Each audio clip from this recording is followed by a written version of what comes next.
L'enfant est un magicien. Tout ce qu'il touche du regard se met à danser, tout ce qui était invisible devient visible, baigné dans la lumière de toute son attention. L'enfant a cet immense pouvoir, si on le laisse faire, de nous emmener dans son univers où seul l'instant présent peut captiver tous nos sens et nous rendre vivants. Car même si vivre peut tomber sous le sens, nous, adultes, en avons perdu toutes les sens. J'en ai alors déduit que l'enfant devrait nous enseigner, car c'est lui, le maître, le magicien, le sage, là où on l'attend le moins. Et quand on cesse d'attendre, alors tout devient possible.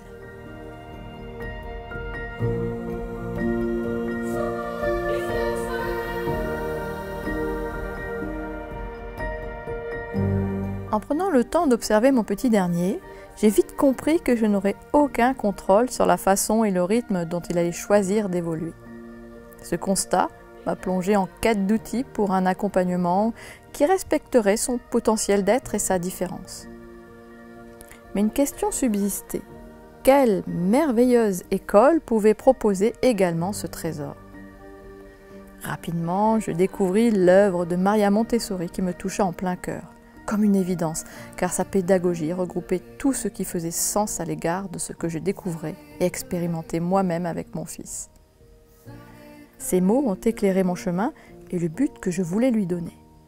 L'enfant est un découvreur, un homme qui vient d'une nébuleuse, comme une créature indéfinie et rayonnante qui cherche à prendre forme. Quand on devient parent, notre principal objectif est que nos enfants ne manquent de rien. On se lance alors en quête de ces manques et oublions souvent tout ce qu'il a déjà, qu'il suffit non pas de combler mais de nourrir et d'accompagner.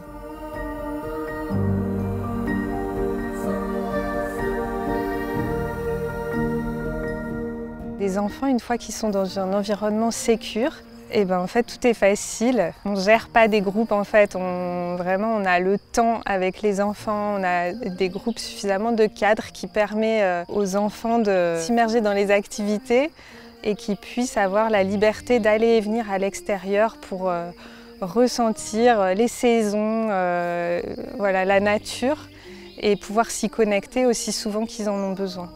Par exemple, dans ma classe, créer une petite activité de yoga qui était sur une étagère avec des petites images et ils pouvaient, quand ils voulaient, aller et venir chercher l'activité et faire du yoga quand ils en avaient envie. Et j'ai pu observer que c'était vraiment utile pour, quand ils avaient besoin de bouger, se reconcentrer, se déconcentrer, en fait, utiliser cette activité du corps pour revenir à eux-mêmes.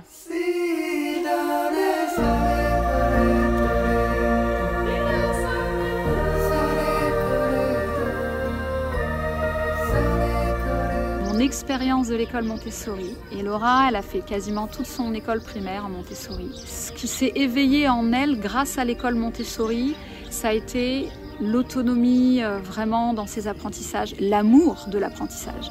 La créativité a explosé dans cette école, dans ce qu'elle avait envie de tisser.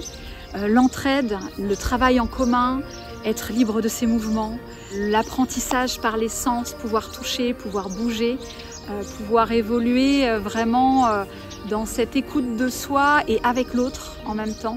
Ça a éveillé tellement de belles choses dans son évolution et dans le apprendre ensemble, dans cet équilibre où l'enfant prend soin de la nature et la nature prend soin de l'enfant.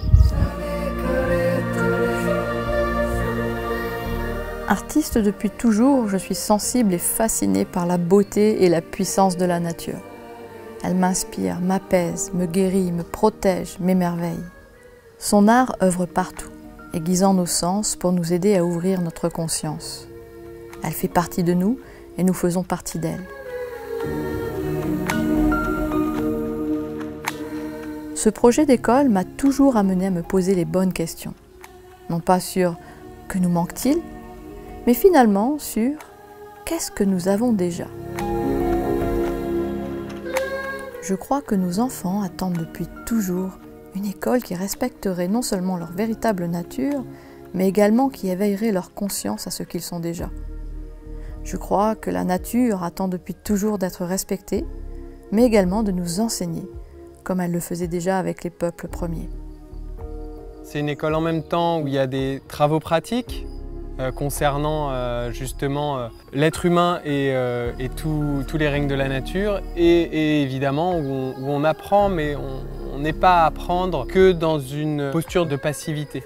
On est aussi actif, on est créateur. Et puisque nous on porte des valeurs qu'on exprime aux enfants, les enfants en retour peuvent aussi exprimer ce qu'ils ont en eux. C'est aussi pour moi ce qui manque un peu aujourd'hui, même dans la société, pas que à l'école, le côté créatif de chaque être humain en tant qu'être unique qui peut, par cette unicité, apporter à la collectivité tout entière ce que lui est. Je rêve de l'école de demain. Mais si cette école avait toujours été là, et si elle nous attendait, nous, êtres humains de l'ancien monde, et eux, enfants du nouveau monde, et s'il n'y avait plus qu'à y croire et à le rêver tous ensemble, et si nos rêves devenaient réalité, quelle serait votre vision du monde et de l'école de demain? Pour moi, l'école de demain, c'est d'abord une école où les relations entre toutes les personnes qui sont dans l'école, elles sont vraiment soignées.